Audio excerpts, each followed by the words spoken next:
নমস্কার সবাইকে। আজ একটি খুব বিশেষ দিন।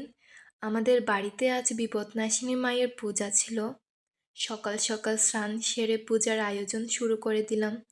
মাকে ভক্তিভরে অর্পণের জন্য প্রথমে ফলগুলো যত্ন করে কেটে সুন্দর করে সাজিয়ে নিই।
ফলে নৈবেদ্যের আয়োজন শেষ হতেই আসনে ফুল দিয়ে সাজিয়ে দিই।